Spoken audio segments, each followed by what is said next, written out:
This episode is proudly supported by Powerhouse Parramatta. Powerhouse Parramatta will open in 2025.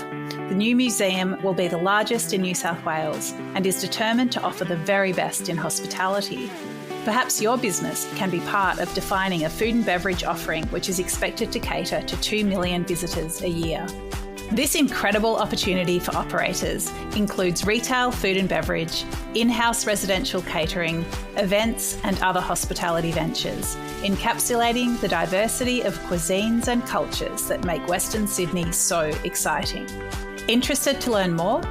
Powerhouse invites food and beverage operators to a briefing on Tuesday, 8th of August. For more information and to register for this exclusive briefing, go to powerhouse.com.au. And it's such a romantic ingredient to work with too. I mean, if you tell someone that you make chocolate, 9 out of 10 people go, wow, chocolate. I never met anyone that make chocolate for a living. This is The Producers. I'm Dani Valent. Pastry chef, chocolatier and chocolate maker Deniz Karaca is so embedded in the world of chocolate that he sees it as part of him. It's his identity and passion. It's who he is. But chocolate has also pushed Deniz to question, explore and change as he's transitioned from creative patissier to craft producer.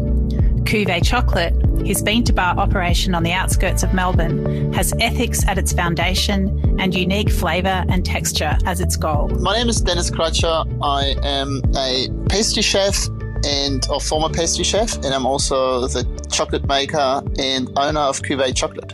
Cuvee Chocolate we're based in Carrum Downs, which is just on the outside fringe of Melbourne, southern suburbs. We make chocolate bean to bar, which means we bring in cocoa beans, we roast them, we crush them, and we make chocolate what I consider the old school way.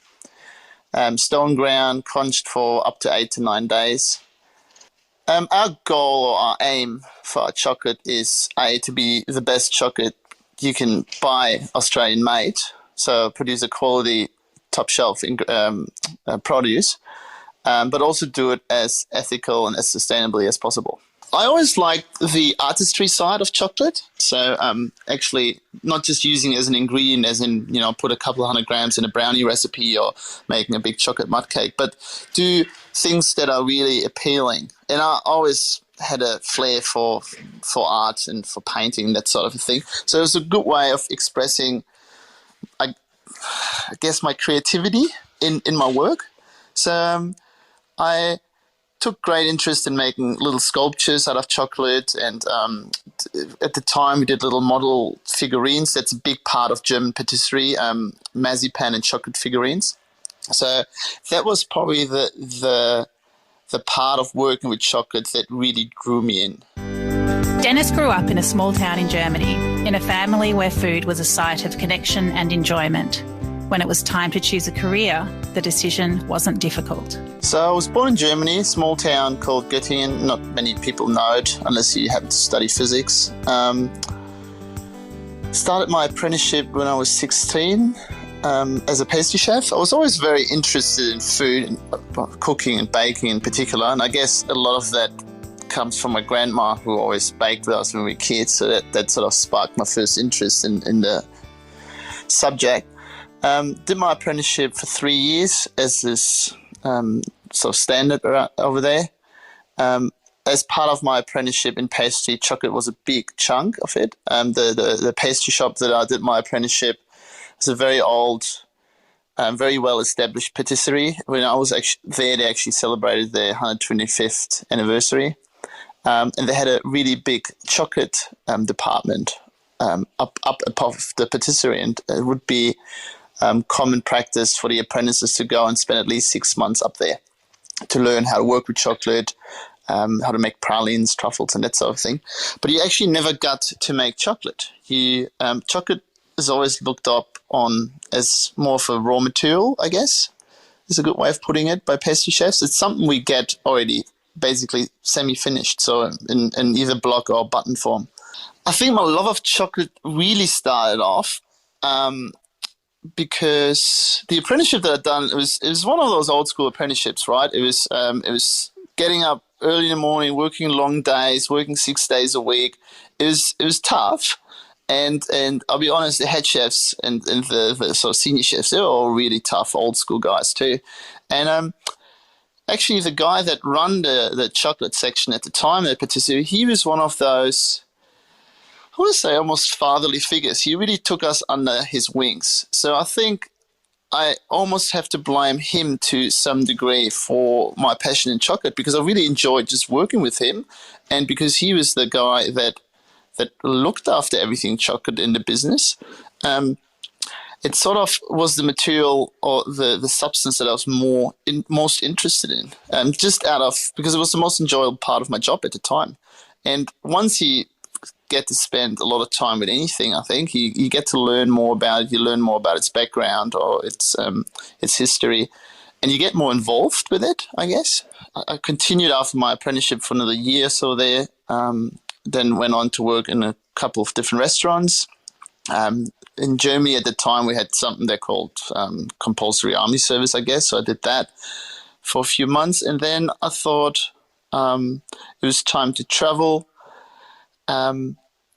Travel didn't quite go ahead straight away, though, because I also managed to get a scholarship from the German government to do actually my master's in patisserie. So that's something I've done then before. So that took about a year. I went to a patisserie school in Cologne for that.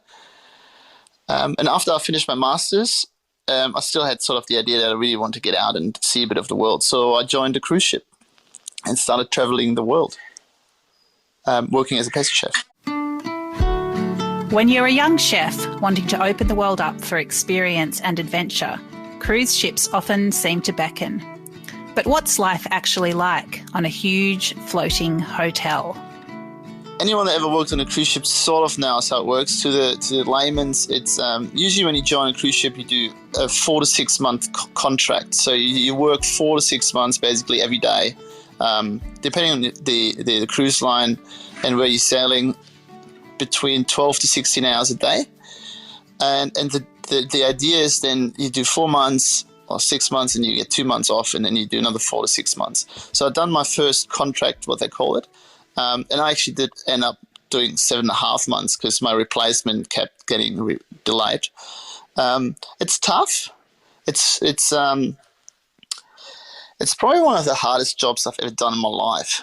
And even today, when you meet someone in the kitchen and you find out that they worked on a cruise ship, there's that immediate bond that you have with that person, because you know that guy knows how to work. Otherwise, he wouldn't have survived longer than a week. And we would get a lot of people, jump on the ship, start working, and then after a couple of weeks go, this is not for me. This is just a little bit too much.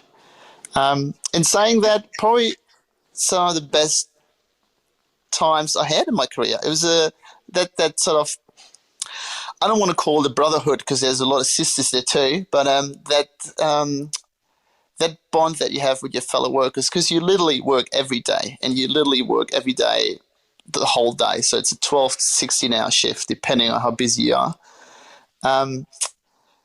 So it's something really special. And I learned a lot of things that I don't want to say I didn't learn a lot about food, because food is obviously a very important part of working in the kitchen. But I think the most I got out of it was life experience and the skill of working with people under pressure, under immense pressure.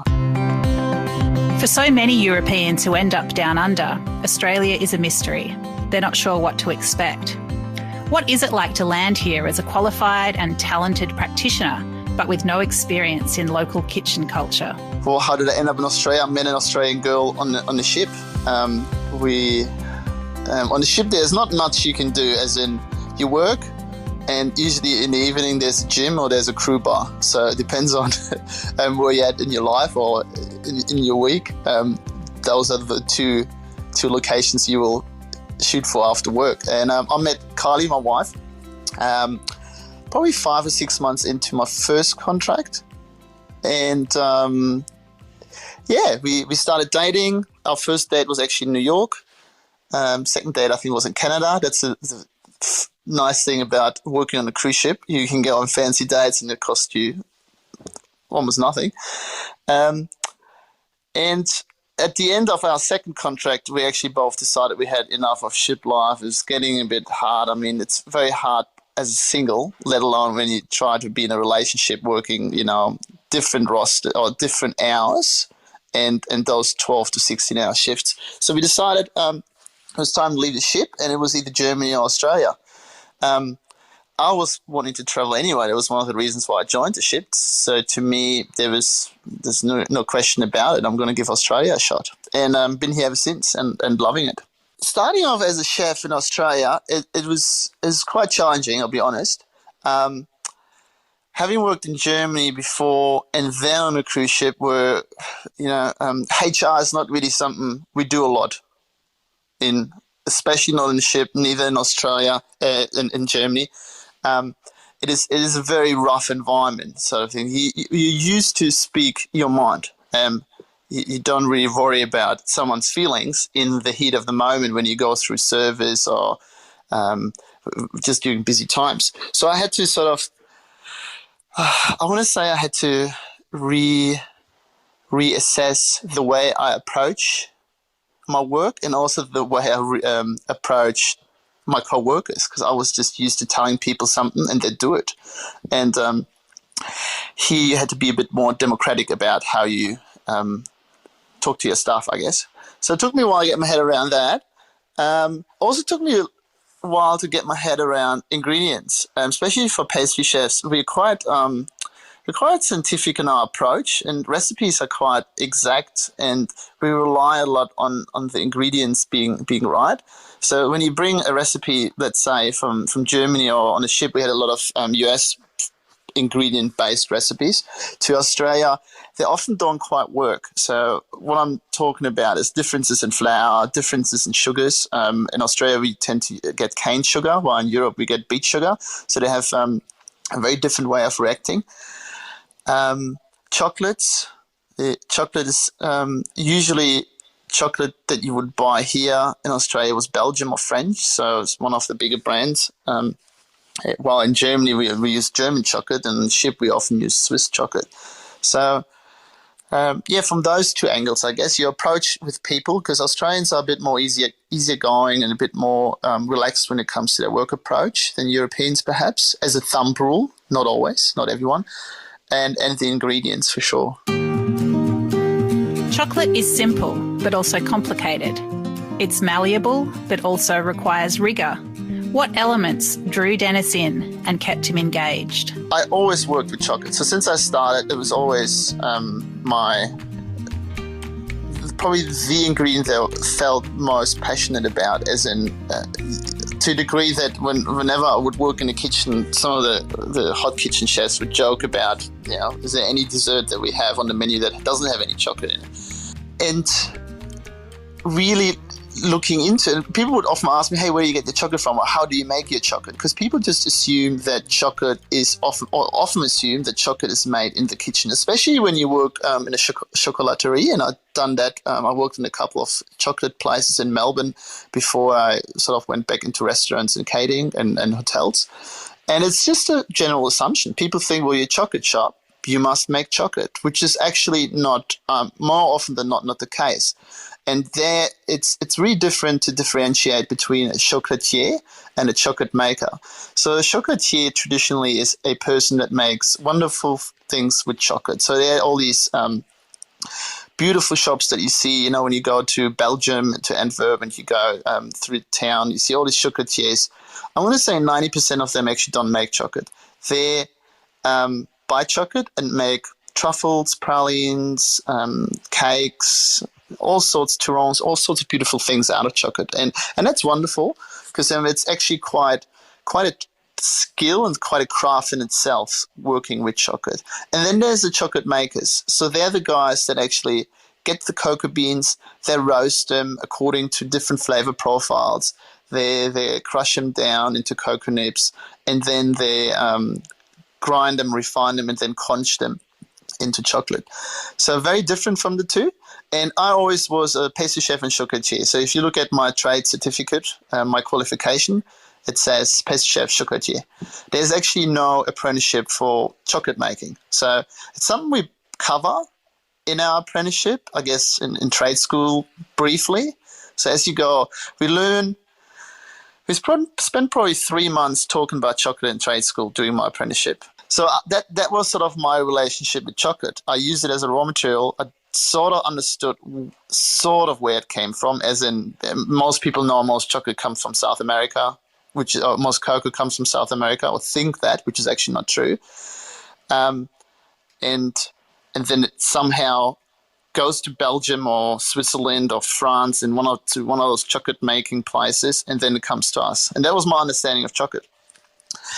And that was really the case until, just trying to think when was the first time I actually tried a bar of craft chocolate. I think it was like in 2013. I went to Paris, and at that time, Alain Ducasse had just opened his bean to bar place. And he bought, at the time, a whole lot of really, really old chocolate machines. And started making his own chocolate. And I walked into the shop and I tried some of his chocolates, and it was nothing like I've ever tasted before.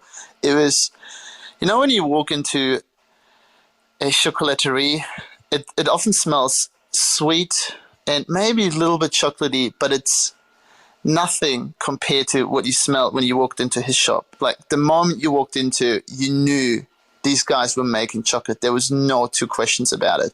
It was just that really intense cocoa, like that smell of freshly baked brownies. I can't even explain it. If you ever go to Paris, please make sure you go to Alain Ducasse's store.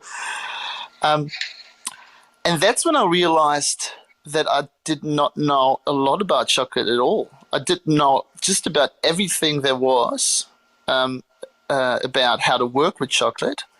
But if someone gave me a bag of cocoa beans and said, "Here, make something with it," I wouldn't have known. And that bothered me because it was the ingredients that I felt most passionate about. Most chocolatiers don't actually make chocolate. They start with a refined commodity that's travelled far from the farms, usually in West Africa, where the cocoa beans were grown. At a certain point, thinking about the origins of cocoa and the possibilities of chocolate brought up so many questions for Deniz that he had to begin to answer them for himself. So I wanted to know more, and I started looking into how chocolate is made, and I really discovered that it's incredibly hard to actually make chocolate from scratch, and that was to a big part because of the fact that there was just no machinery for small-scale chocolate making. So even when you went to the Ducasse store, he had these huge old German machines that were made clearly at the time when chocolate manufacturers, which were at that time considered large scale, were a lot smaller than they are now. And even those machines were humongous. Like I'm talking a machine that would take over probably 10, 12 square meters of any kitchen.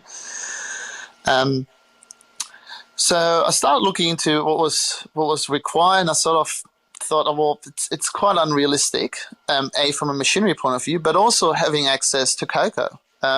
As some people may know, cocoa is actually a commodity product, so it's sold mainly in the commodity market, and it's very hard to find beans, or at that stage it was very hard to find beans that were not sold through the commodity market and where quality actually was a focus on, and especially in smaller quantity. So I sort of parked the idea, probably not parked the idea, but I parked the idea of maybe wanting to make my own chocolate, but I thought, well, I'll do some research on it, and I kept doing that. So I kept up to date with what was happening in the very small emerging craft chocolate market that was at that time really in Europe and perhaps a little bit in the US. And I went on to do my thing. At that 2013 when we went to Paris, I actually did a competition there, the World Chocolate Masters. Did the competition, went back to Australia. One of my competition themes was, one of the things that I did during my competition was I brought in the idea of matching chocolate with wine. Reason for that was the competition organizers asked everyone competing to bring one thing or at least one ingredient that represented the country that they represented. So for me, that was Australia. I was representing Australia.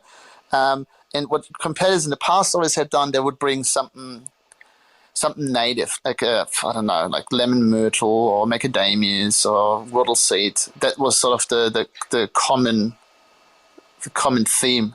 And I thought, well, I want to do something a bit differently because it's all been done. Native ingredients at that stage had been exhausted at that competition level. So I thought, well, Australia is really an emerging wine country. I mean, the wine industry is quite old in Australia, but as far as Europe was concerned, we're basically non-existent. So I I thought, well, how great would it be if I could convince one of the major winemakers or one of the flagship winemakers in Australia to work together on a range of desserts that is matched to their wine. And we ended up working with Penfolds and took their Grange range to the competition and matched it with all of our desserts, and people loved it. What came out of that is when we came back to Australia, a couple of winery owner friends that I had at the time seen what I've done during the competition, said, hey, do you want to do a wine pairing chocolate matching event for us? You know, it seemed to have worked really well in France. People are a bit over cheese and wine tastings. If we want to offer something different, be happy to do it. And so we did a couple of those. We went to Heathcote, did a winemakers event there, and matched chocolate. So what I did at that time, I created recipes for chocolate bars that I thought would go well or pair well with wines. And because of the lack of machinery, the lack of access to beans, what it was at the time, I did what I knew to do. I combined cocoa liquors and couvertures and sort of out of what was already available, created chocolate bars that had a flavor profile that would pair well. And out of that came people tasting that chocolate and going, oh, that tastes really great. Where do you sell it? We didn't sell it at the time. So we started, that was really the origins of Cuvee. That was when we started making chocolate at the time from my house. Sorry. And we were living in Seaford at the time. So I got in touch with the local council. We got a little back room in the house turned into a little chocolate kitchen. They came and gave us a seal of approval, so it was all food safe and that.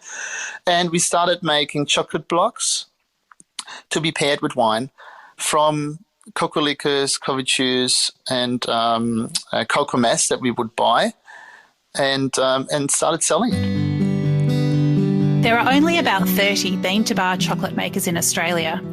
Deniz shares his own story of becoming a true maker of the product, which he has devoted his life to. So we've done that. We've done the blending, I guess. So what I would really call it, the chocolate blending for about, I want to say a year or so, before we really started thinking about, not before we started thinking about, but when we really made a decision on saying, hey, we need to make our own chocolate. How did that idea get triggered? It was really, I had done a trip to Ghana at the time with one of the prominent chocolate importers here in Australia, a Belgian company.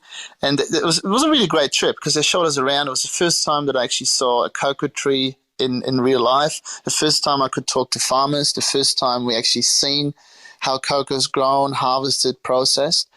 And what I did see was that although there were some fantastic people working on those farms, and most of them were small families on those plantations, it was almost like a tour of the best they can show you, if that makes sense. So this is what we do, and if you ask too many questions, don't worry about that sort of a thing. So it was transparent without being transparent, I want to call it.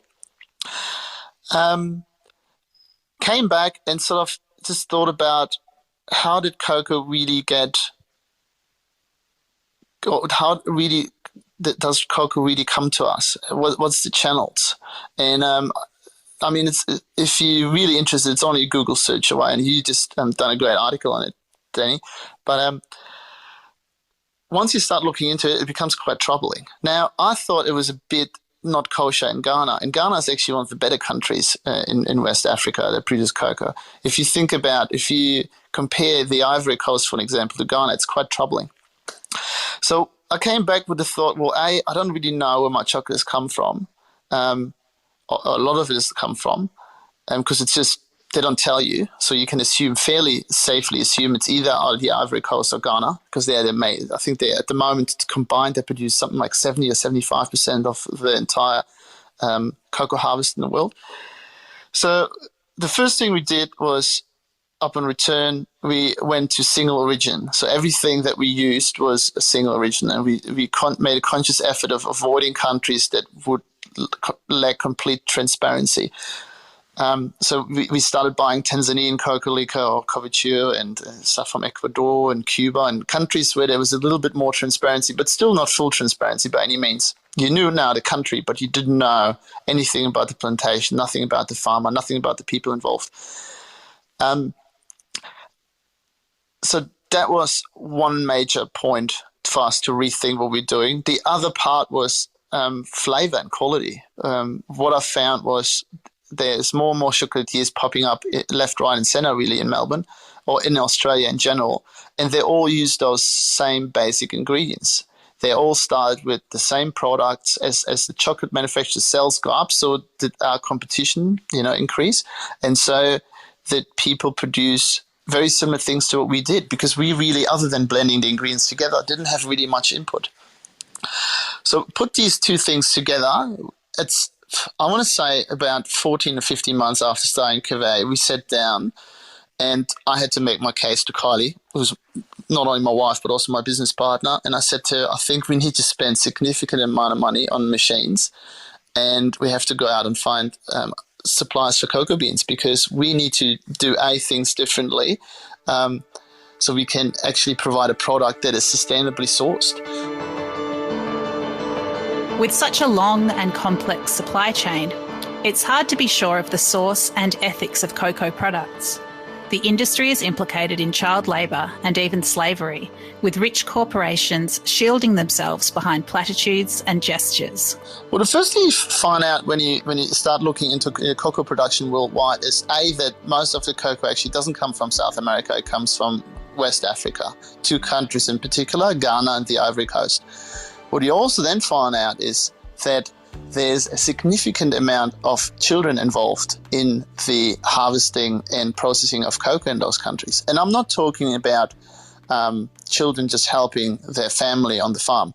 But what you actually do find out is that kids as young as 8 or 9 are removed from their families, sometimes removed from their countries, to then work on cocoa farms, often unpaid, often doing labor that is potentially harmful to them. And what you also will find out is that most cocoa importers and chocolate manufacturers, and I'm talking the big boys, know perfectly well about it and just don't do anything about it. So you get not only do you get standardized answers, but you get answers like, well, there's nothing we can do. The alternative would not to not make chocolate. And you sort of look at that and go, well, that's not really good enough. Well, we're talking about companies that make billions of dollars of profit, and at the same time they turn around and say to us that they can't do anything about changing the industry in those countries. And I guess my answer to that was, well, there is something you can do to change about it. That's if you buy the cocoa as direct as possible, you forego these major corporations and start making your own product. So that's what we did. We started getting our feelers out, trying to find people, or try to get in contact. The first thing, I guess, was get in contact with other small chocolate craft makers that already were making the chocolate from scratch. And to our great fortune at that time, and this is going back probably 2015, 16, there was a emerging market of chocolate makers in the United States, which is probably still now the biggest market for craft chocolate. And they did something that I want to call they leveled the way for us to follow. So they went out there, they found small cocoa plantations that were able either to sell directly or through wholesalers or retailers that offer full transparency. So we took that route. We the first company we ever approached was Coca Camellia in Tanzania, which is it's a business that basically does central fermenting on behalf of local farmers, and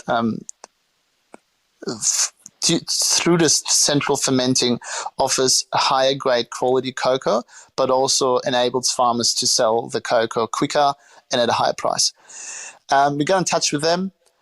Turns out it's not quite economical to freight 500 kilograms of cocoa, and that was at that time, for us, we thought a lot, from Tanzania to Australia. So they got us in touch with a great company in the Netherlands called Silver Cocoa. And what Silver does, or did or does still, is they do a lot of the groundwork for small chocolate makers. So Silver realized that a lot of small craft chocolate makers don't have the time, don't have the money to travel to each of their origin country to make sure everything is above board and everything is done properly from a sustainable and ethical point of view. So Silver does that, and there's many others. There's Meridian Cocoa in America that does a similar thing. These guys, basically what they do is they have cocoa sources that travel around the globe, talk to farmers, and then import those cocoa beans directly from those farmers or from those fermenteries, pay them directly a premium price, which is more often than not 3 to 4 times above the commodity, more than the commodity price, and then supply chocolate makers like us with cocoa beans. And I always remember a famous quote a friend of mine, Paul Kennedy from Saver School at the time, told me.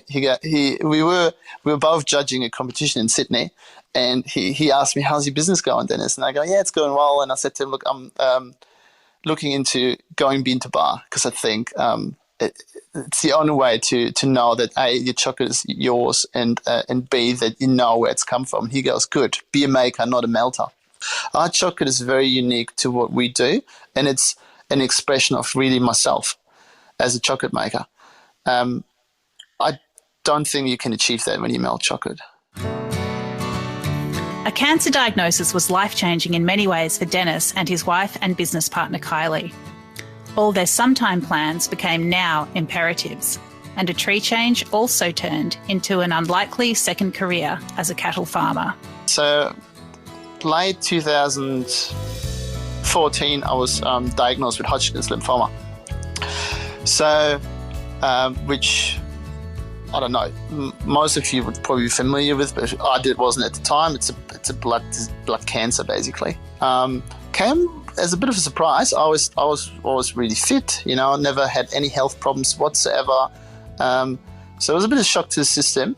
And what that really done is, after 6 or 7 months of chemotherapy treatment, Kylie and I sit down, we reevaluated. I had always very stressful jobs, always worked very long hours, and we decided as a couple we need to make changes, because what that really does, it hits home quite a bit, and you realize that life can be short.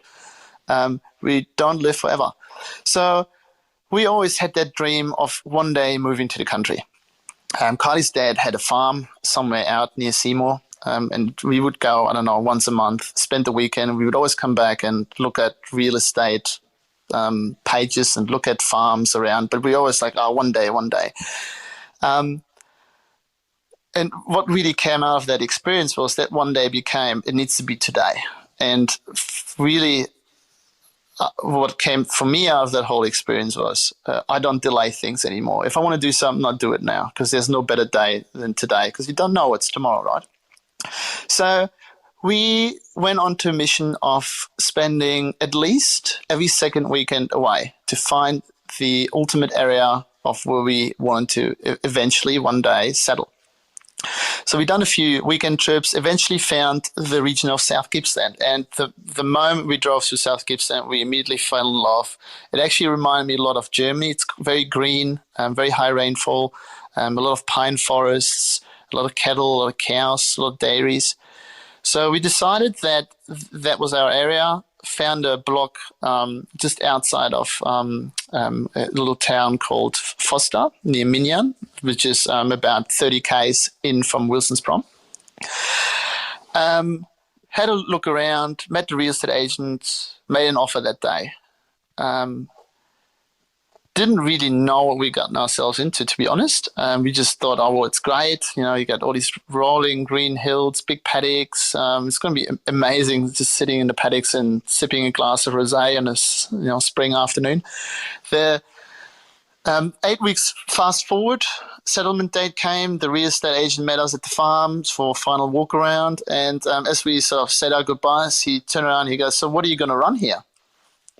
And I looked at him a bit quizzed and puzzled because I didn't know what he was talking about. And Kylie looked at me in horror because she knew exactly what he was talking about.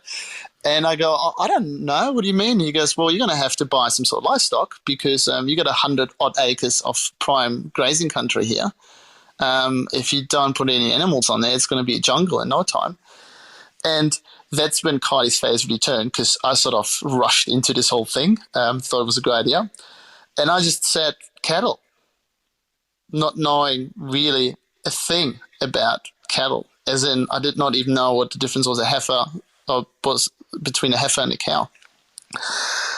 So we settled, had 100 acres of, as mentioned, prime grazing country in South Gippsland, and we had to make a call.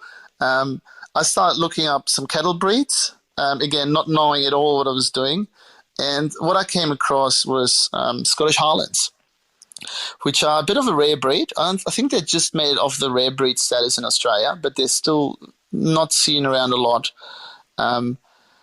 Picked those because they're a bit smaller. They tend to have better temperament, according to my research at the time. And the other big thing was we wanted to breed cattle. At that time, I already decided I wanted to breed cattle about a week in. And they're actually really good at calving on their own. So they have something something considered calving is in the cattle world.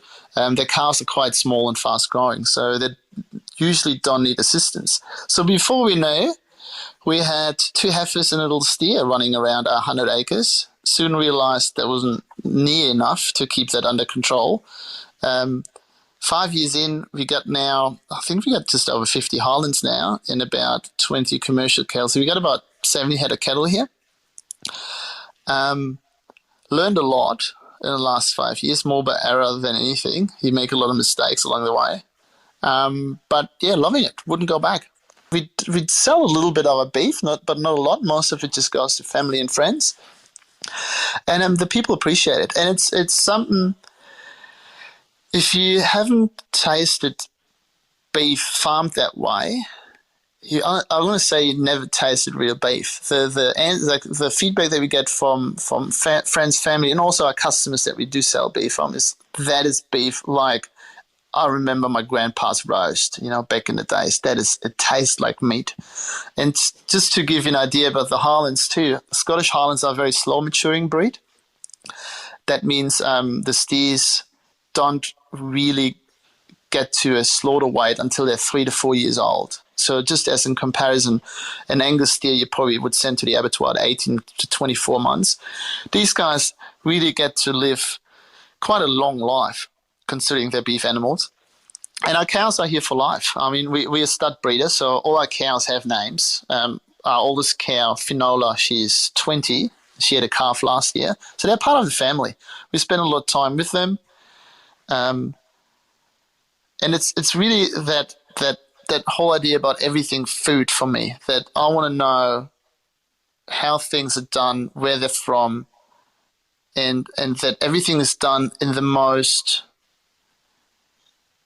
and I don't want to use the word sustainable too much, because sustainable, what does sustainable really mean? It's a word that gets thrown a lot around, but that it's really done in a good way, that I can look at it and go, yeah, I'm happy with that. Chocolate has taken Deniz around the world. It's been stimulating, enriching, provoking, and satisfying. What is it he loves about the world of chocolate? What I love most about chocolate, I love eating it, I'll be honest. It's a bit of a selfish act being a chocolate maker. And I think I said it before, but chocolate's really part of me now, and it's part of our life. Like I know Cuvee is a business, but it's almost like our child. It's something we talk about a lot. I guess working with your partner in the business makes that a bit more that case too. It's just something I feel very strongly about, and it's hard. It's like, why do you love your child? I don't know. You love it because it's yours, and that's how I feel about chocolate. Chocolate is what has really accompanied me for now. What am I now? 38. I started my apprenticeship when I was 16, so that's most of my life really. I have spent more time thinking and working with and about chocolate than I have not. So I think with anything, it becomes part of you. You start feeling very strongly about it. What I do like about working with chocolate is its versatility. There's just so much you can do with it. And I really like that it's such a simple ingredient because, you look at dark chocolate in a nutshell, it's 2 ingredients, sugar and cocoa. But it's so complicated. And it seems so easy. It's not as easy as just melting chocolate down and pouring into something and letting it set. Anyone that ever tried that will tell you how that can go wrong. I think I like the simplicity of chocolate while still being so complicated and I don't know. And it's such a romantic ingredient to work with too. If you tell someone that you make chocolate, the 9 out of 10 people go, wow, chocolate. I never met anyone that makes chocolate for a living. It's different, It's no offense to plumbers and I don't know, chippies and electricians, but it's a bit of a talking point at a party for sure. If you tell someone you're a chocolate maker, you'd be quite popular for a couple of hours there for sure. Deniz Karaca's Cuvee is a culmination of a long journey, encompassing his values, appreciation for growers, and a continual striving for quality and identity in a product that is often sold as a commodity and eaten as a sugar-laden cheap treat. His chocolate is made with passion, pride, and care, and is appreciated by chefs, connoisseurs, and thoughtful buyers who appreciate transparency.